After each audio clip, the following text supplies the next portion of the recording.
Salmo 31. Alguns pensariam que a ocasião na atribulada vida de Davi foi o que levou a este salmo. As deslealdade dos homens da cidade de Keila. E nos sentimos muito inclinados a essa hipótese.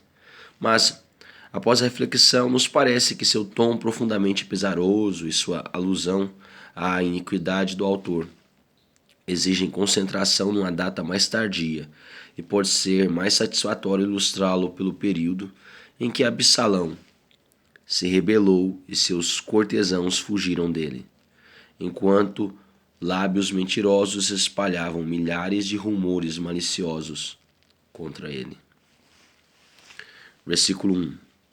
Não seja eu jamais envergonhado. Como pode o Senhor permitir que o homem que depende dele seja, em última instância, envergonhado? Isso não corresponderia com o proceder do Deus de verdade e graça. Traria desonra a Deus se a fé não fosse compensada no fim das contas. Será, de fato, um dia maléfico para a religião quando a confiança em Deus não trouxer consolo e auxílio. Charles A. Spurgeon, versículo 2. Inclina para mim os teus ouvidos, ouça a minha queixa. Coloque os seus ouvidos em meus lábios, de modo que ouça tudo o que minha debilidade consegue pronunciar. Nós geralmente aproximamos nossos ouvidos de doentes ou moribundos para que ouçamos o que eles querem dizer. O texto parece aludir a isso. Adam Clarke. Cidade fortíssima, que me salve. Cidadela fortíssima, que me salve. Com que simplicidade um homem bom ora e, contudo, com que peso de significado. Ele não utiliza floreios ornamentais. Sua sinceridade é profunda demais, de modo que consegue ser apenas franco. E nada mais. Bom seria se todos se dedicassem à oração pública. Bom seria se todos que se dedicassem à oração pública observassem a mesma regra. Versículo 3. Porque tu és a minha rocha e a minha fortaleza. Os pronomes possessivos, como pregos firmes, sustentam a fidelidade de Deus. Que pela graça tenhamos o nosso coração fixo na fé em Deus, firme e inabalável. Por causa do teu nome, tu me conduzirás e me guiarás. Não é possível que o Senhor devesse sofrer o risco de ter sua própria honra maculada, mas certamente este seria o caso se aqueles que nele confiam perecessem. Essa foi a súplica de Josué. Que farás a teu grande nome? Charles A. Spurgeon. Se estivessem envolvidos apenas a honra de uma criatura, o crédito de ministros ou a glória dos anjos, a salvação do homem definitivamente seria incerta. Mas cada passo envolve a honra de Deus. Nós suplicamos por causa do nome dele. William S. Pluma.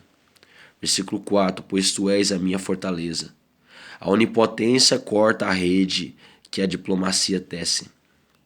Quando nós, pobres e insignificantes, estamos presos na rede, Deus não está. Na antiga fábula, o rato liberta o leão. Nesta, o leão solta o rato. Versículo 5. Nas tuas mãos entrego o meu espírito. Essas palavras vivas de Davi foram as palavras moribundas de nosso Senhor e têm sido frequentemente usadas por homens santos em sua hora da morte, em hora de partida. Tenha certeza de que são palavras boas, adequadas, sábias e solenes. Podemos usá-las agora e nas temíveis últimas horas.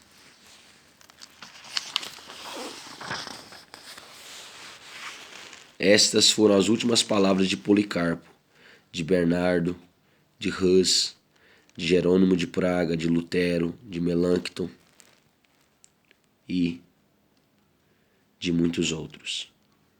Benditos são eles, diz Lutero, que morrem não somente pelo Senhor como mártires, não somente no Senhor como todos os cristãos, mas igualmente como o Senhor, como que exalando suas vidas nessas palavras: nas tuas mãos entrego o meu espírito. J. J. Stewart Perowne. Apresento e ofereço em tuas tão sagradas mãos, ó meu Deus, o que sou, tudo o que conheces muito melhor do que eu poderia conhecer. Sou fraco, miserável, ferido, volúvel, cego, surdo, mudo, pobre, vazio de todo bem, nada, sim, menos do que nada em razão de meus pecados, e mais miserável do que eu possa compreender ou expressar. Senhor Deus, recebe-me e me transforma naquilo que Ele, o Divino Cordeiro, espera que eu seja. Confio, ofereço e entrego em tuas divinas mãos todas as minhas questões, preocupações, afeições, meu sucesso, meus consolos, minhas labutas e tudo o que sabes que virá sobre mim. Frei Tomé de Jesus. Com alta voz, ele fala ao mundo que para sempre afundará na consciência pagando a morte, do medo da morte, do desespero da imortalidade e ressurreição. Pois este mundo para sempre permite que a consciência da personalidade de Deus e da união pessoal com Ele seja obscurecida e abalada. J. P. Lange, em A Vida do Senhor Jesus Cristo. Tu me remiste, Senhor, Deus da verdade. A redenção é uma base sólida para a confiança. Davi não conhecia o Calvário como nós o conhecemos, mas a redenção momentânea o alegrava. Não será ainda mais consoladora para nós a redenção eterna? Versículo 6. Aborrece os que adoram ídolos vãos. Aqueles que não se apoiam no verdadeiro braço de força certamente farão de si vãs confidências.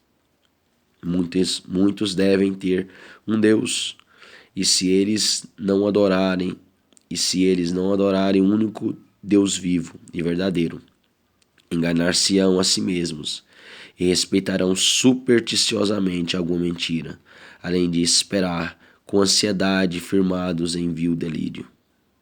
Homens que fazem os seus dentes de suas riquezas, os seus deuses de suas riquezas, suas personalidades, suas astúcias ou qualquer outra coisa, serão combatidos por aqueles cuja fé está em Deus, por Jesus Cristo, e muito longe de serem invejados, serão dignos de piedade por dependerem de suas vaidades. Charles Haddon Spurgeon.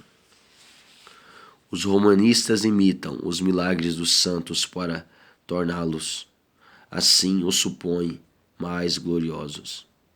Dizem que a casa em que a Virgem Maria estava, quando visitada pelo anjo Gabriel, foi, muitas centenas de anos depois, trasladada, primeiro da Galiléia para a Dalmácia, a mais de 3.200 quilômetros, e dali para o outro lado do mar até a Itália, de onde também foi removida de uma localização para outra, até que enfim encontrou um lugar onde repousar.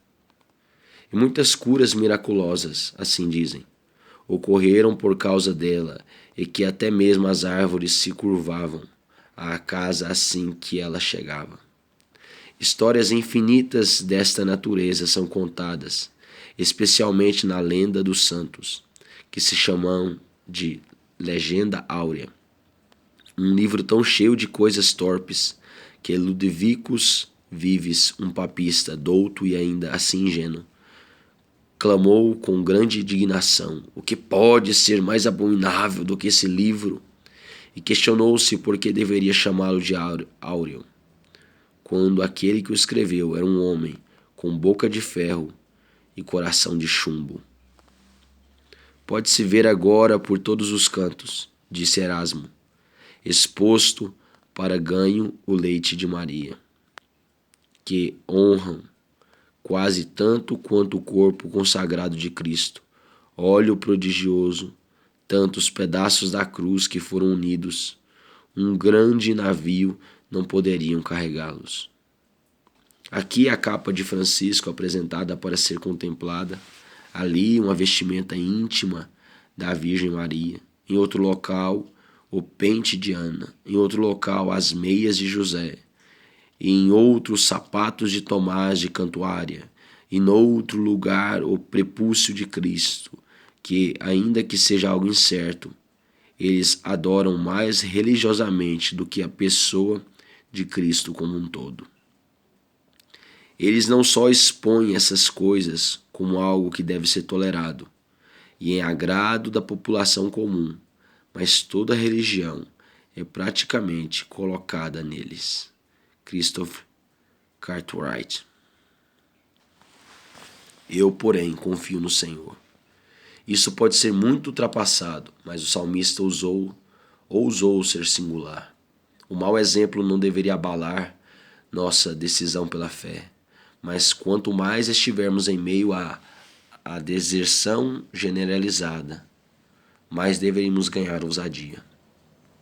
Quanto mais estivermos em meio ao pecado, à apostasia generalizada, deveríamos ganhar mais ousadia. Este apego à sua confiança em Jeová é a grande súplica empregada o tempo todo. O sofredor lança-se nos braços de seu Deus e atreve-se a tudo conforme a fidelidade divina. Versículo 7. Eu me alegrarei e regozijarei na tua benignidade. Essas duas palavras, alegrarei e regozijarei, são a replicação instrutiva. Não precisamos nos restringir a nosso santo triunfo. Podemos beber esse vinho em tigela sem medo do excesso. Conheceste as angústias da minha alma. Deus reconhece os seus santos quando outros têm vergonha de reconhecê-los. Ele nunca se recusa a conhecer seus amigos. Ele não os vê como trapos e farrapos. Não os avalia erroneamente e nem os lança fora quando seus rostos estão magros pela doença ou seus corações pesados pelo desânimo. Charles Haddon Spurgeon. Sim, ainda que tenhamos perdido nossos ricos trajes e cheguemos até ele em trapos, ainda que nossa compleição esteja degradada pelo sofrimento e envelhecimento, Salmo 6, versículo 7, ainda que a doença e o pesar tenham consumido nossa beleza, como traças, Salmo 39, versículo 11. Ainda que o rubor, as lágrimas e a poeira se espalhem por nossos rostos, Salmo 69, 7. Ele ainda nos reconhece e não tem vergonha de ser nosso dono. Console-se com isso, pois que dano poderá ser causado a você afinal, ainda que os homens rejeitem, se Deus, o Senhor, não se esqueceu de você? Christian Scriver. Versículo 8. Firmaste os meus pés em lugar espaçoso. Bendito seja Deus pela liberdade. A liberdade civil é valiosa. A liberdade religiosa é preciosa. A liberdade espiritual é inestimável. Versículo 9. Compadece-te de mim, Senhor, porque me sinto atribulado. A primeira sentença compreende incisivamente tudo o que a segue. É o texto para seu discurso de lamento. A penúria move a misericórdia. O raciocínio não mais é necessário. Compadece-te é oração. O argumento é tão prevalente quanto claro e pessoal. Porque me sinto atribulado. De tristeza os meus olhos se consomem. As lágrimas retiram seu sal de nossa força, e dilúvios delas são mais aptos a consumir a fonte da qual jorram. Olhos turvos e fundos são claros indicadores de saúde frágil. Deus nos faria contar-lhe os sintomas de nossa doença, não para que ele tenha a informação, mas para demonstrar nosso sentimento de necessidade, e a minha alma e o meu corpo. A alma e o corpo são unidos tão intimamente que um não pode deteriorar-se sem que o outro o sinta. Nós, nestes dias, estamos familiarizados com o duplo afundar que Davi descreve. Já passamos pela fraqueza do sofrimento físico e pela distração da inquietação mental. Quando estes dois oceanos se encontram, bom é que o piloto no leme esteja familiarizado com as torrentes e faça das tempestades um triunfo da sua arte. Versículo 10. Gasta-se a minha vida na tristeza e os meus anos em gemidos. O pesar é um triste mercado onde se possa gastar toda a nossa riqueza da vida, mas um negócio muito mais lucrativo pode ser estabelecido ali em lugar da feira das vaidades.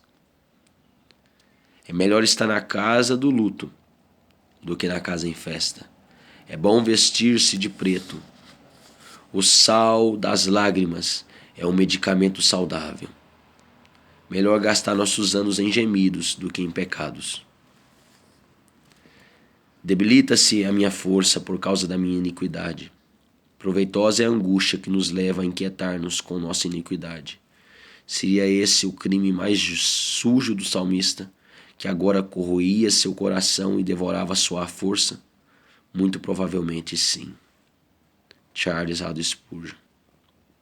Percebo que quando os santos estão sob provação e bem abatidos, pequenos pecados promovem grandes clamores na consciência, mas na prosperidade, a consciência é um papa que concede dispensações e grande liberdade ao nosso coração. A cruz é, portanto, tão necessária como a coroa é gloriosa. Samuel Rutherford. Versículo 11. Tornei-me opróbrio para todos os meus adversários. Estavam satisfeitos por haver algo que pudessem lançar sobre mim. Meu estado pesaroso era como música para eles, porque o interpretaram maliciosamente como sendo um julgamento do céu. Pouco refletem sobre a repreensão aqueles que não são chamados para suportá-la, mas aquele que passa sob o seu chicote sabe o quão profundamente ela fere. O melhor dos homens pode ter os inimigos mais implacáveis e está sujeito aos insultos mais cruéis. Charles Haddon Spurgeon. Havendo alguém com desejo profundo por paciência e humildade, é hipócrita. Havendo alguém com desejo profundo por paciência e humildade, é hipócrita. Permitindo-se desfrutar dos prazeres deste mundo, é glutão. Se ele busca a justiça, é impaciente. Se não a busca, é tolo. Esperando ser prudente, é mesquinho. Desejando fazer outros felizes, é mundano. Entregando-se à oração, é presunçoso. E esta é a grande perda da igreja, que por meios como estes são afastados da bondade. Muitos são afastados da bondade. Ao que o salmista lamentando diz: tornei-me opróbrio para todos os meus adversários. Crisóstomo, criado por J. M. Neale. Espanto para os meus vizinhos. Aqueles que estão mais perto podem apunhalar com mais força. Nós sentimos mais pungentemente o desdém daqueles que deveriam nos mostrar compaixão. E horror para os meus conhecidos. Quanto mais íntimos antes, mais distantes se tornaram. Nosso Senhor foi negado por Pedro, traído por Judas e abandonado por todos em sua hora de maior necessidade. Todo o rebanho virou-se contra um servo ferido. O leite da bondade humana coalha quando um cristão desprezado é vítima de acusações difamatórias. Os que me veem na rua fogem de mim. Que coisa vil, é uma calúnia que pode tornar um santo eminente, antes o objeto da admiração de seu povo, o alvo geral, a aversão universal da humanidade. Versículo 12. Estou esquecido no coração deles como morto. Seria melhor para um homem morrer do que ser sufocado em calúnias. Dos mortos não dizemos nada além do que é bom. Mas no caso do salmista, eles não diziam nada além do que é cruel. Sou como um vaso quebrado. Vejamos aqui o retrato do Rei dos Reis em sua humilhação, quando abriu mão de todo o reconhecimento e tomou sobre si a forma de servo. Versículo 13. Pois tenho ouvido a murmuração de muitos. Uma víbora caluniadora é morte para todo consolo. O que não será então o veneno de toda uma ninhada? Charles Spurgeon.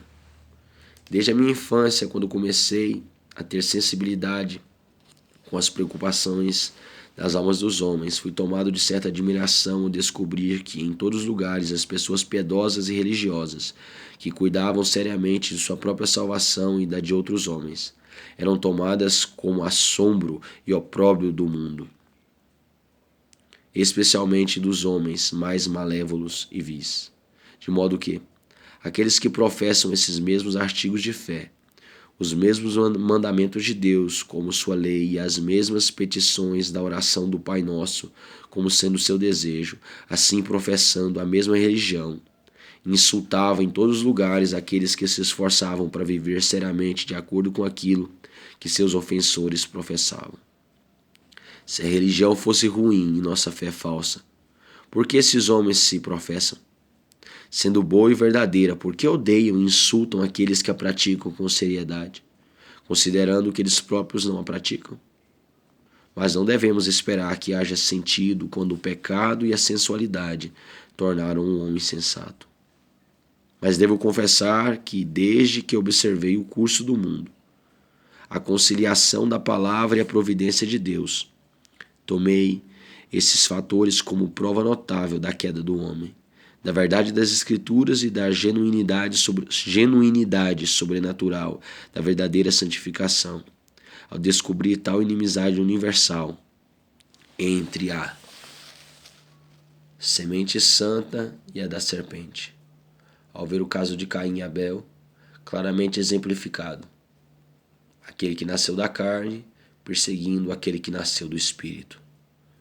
E acho que até o dia de hoje é uma ajuda enorme e visível para a confirmação de nossa fé cristã. Richard Baxter. Conspirando contra mim, tramam tirar minha vida. É melhor cair pela força de um leão do que pela vontade de perseguidores maliciosos, pois a besta poderá poupar sua presa se estiver satisfatoriamente alimentada. Mas a malícia do homem é implacável e cruel como um lobo. De todos os inimigos, o mais cruel é a inveja. Versículo 14. Eu disse, tu és o meu Deus. Ele proclamou em voz alta sua lealdade determinada a Jeová. Não era um crente medíocre. Poderia agarrar-se à sua fé durante uma geada mordaz e usá-la para envolver seu corpo com uma vestimenta adequada para protegê-lo de todos os males dos tempos. Aquele que consegue dizer o que Davi disse, não deve invejar Cícero em sua eloquência. Tu és o meu Deus. Tem mais doçura em si do que qualquer outra declaração do que o discurso humano possa conceber. Perceba que esta fé aplicada é aqui mencionada como argumento com Deus para honrar sua promessa de enviar rápida libertação. Charles Haddon Spurgeon.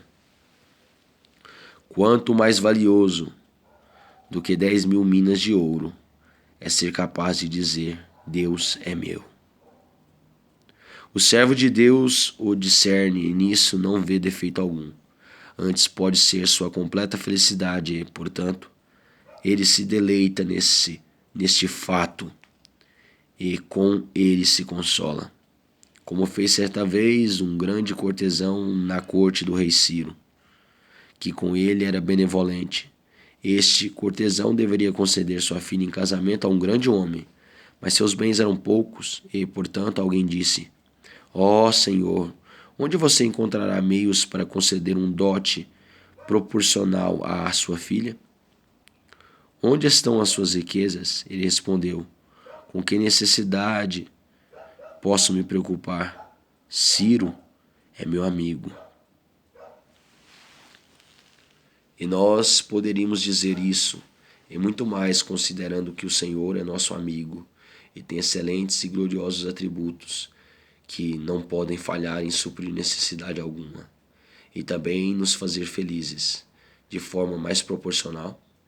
A súplica do homem justo à verdadeira felicidade. John Stoughton. Versículo 15. Nas tuas mãos estão os meus dias. É dito que há uma fase da lua para controlar as marés do oceano. Não há então poder maior para as almas? Pode, aparentemente, nem sempre ser assim nas vidas mais terrenas, mas assim o é nas celestiais. Mas certo é que há a influência de Deus sobre as almas do que da lua sobre as marés. A mão de Jesus é a mão que governa nossos tempos. Ele regula o nosso relógio vital. Cristo por nós e Cristo em nós. Meus dias em suas mãos. Minha vida não pode ser improdutiva se a vida de meu Salvador não for improdutiva. E Pax Rude, em adágios obscuros em uma harpa. Livra-me das mãos dos meus inimigos e dos meus perseguidores. É legítimo o desejo de escapar da perseguição, se isso for da vontade do Senhor. Versículo 16. Faze resplandecer o teu rosto sobre o teu servo. Dá-me a radiante luz do céu em minha alma. Resistirei às tempestades da terra. Permite-me desfrutar algo do teu favor, ó Senhor, e o entendimento de que te agradas de meu modo de vida. E todos os homens podem vir a olhar-me com reprovação e difamar-me, o quanto quiserem. Versículo 18. Emudeçam os lábios mentirosos, que falam insolentemente contra o justo com arrogância e desdém. Pensamentos orgulhosos sobre si mesmos são geralmente observados onde há avaliações depreciativas dos outros. Quanto mais espaço ocupamos conosco mesmos, menos nos sobra para oferecer ao próximo. Que perversidade é esta, que pessoas indignas sejam as mais prontas em vociferar insultos a homens bons. Tais pessoas não têm poder para apreciar o valor moral do que são inteiramente destituídos e, contudo, têm a audácia de preparar o trono de julgamento e julgar os homens com quem, se comparados, são como lixo, escória. Charles A. Spurgeon. Então eles querem julgar outras pessoas sendo nada. No venerável monumento original da Igreja dos Valdenses, intitulado A Lição Áurea, datado em 1100, encontramos um verso que assim foi traduzido.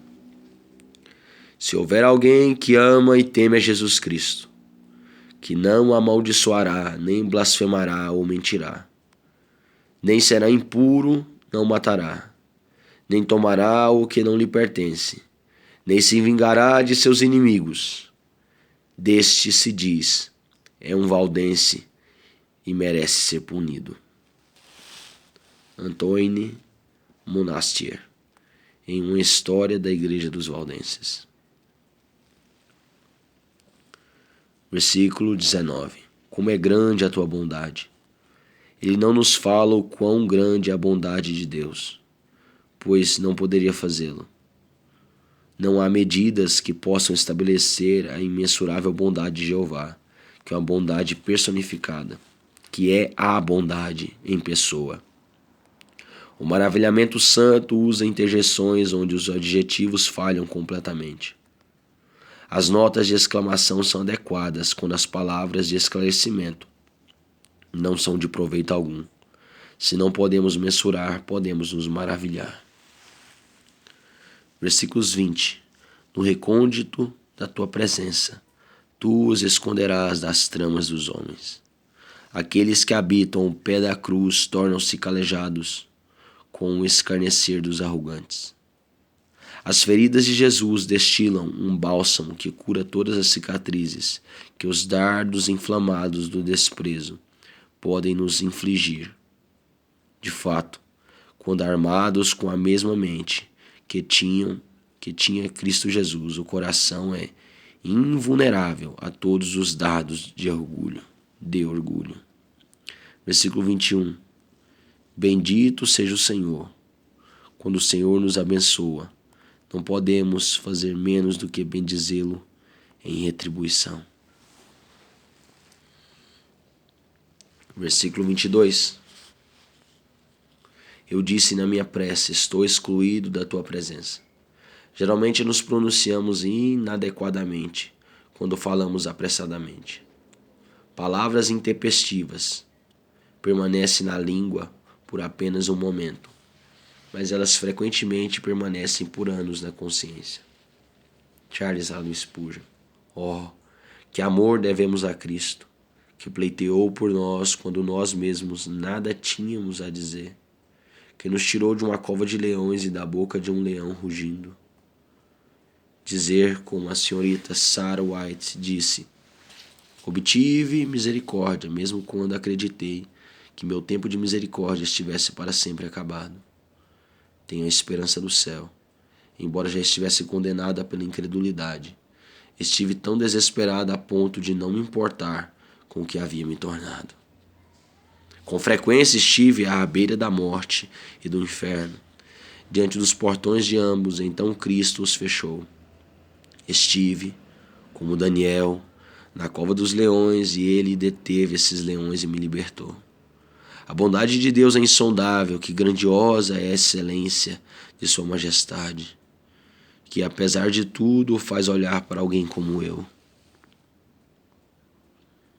O faz conceder paz a mim, que estava repleto de terror, e me faz permanecer caminhando, ainda que em meio ao fogo e enxofre.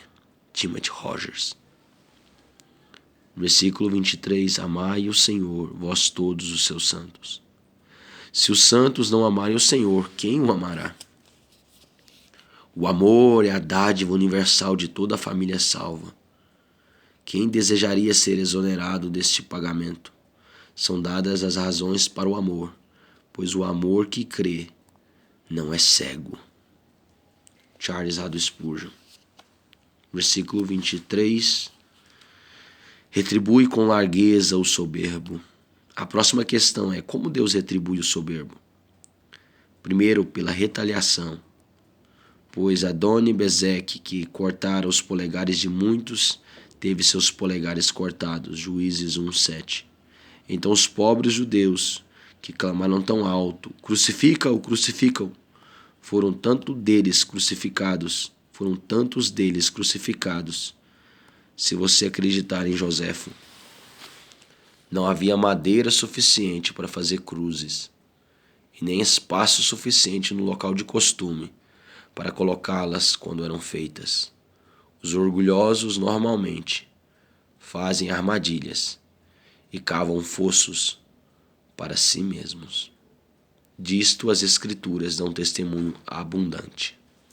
Segundo, por decepções infames, raramente colhendo o que semearam, nem comendo o que caçam, o que fica muito claro no Estado judaico quando Cristo estava entre eles.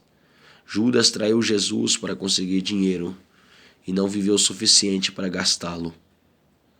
Pilatos, para agradar a César, resiste a todos os conselhos contrários e abre caminho para o assassinato pelo qual arruinou a si mesmo e a César. Hugh Peters. Versículo 24. Sede fortes.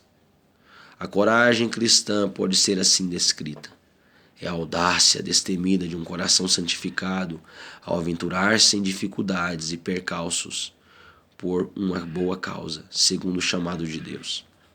A ousadia que está nas feras é descrita como parte dessa mesma coragem que Deus se agrada em conceder aos homens. Ezequiel 3:9.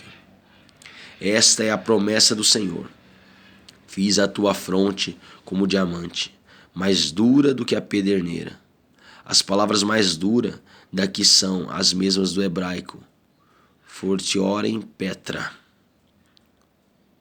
uma fortaleza de pedra.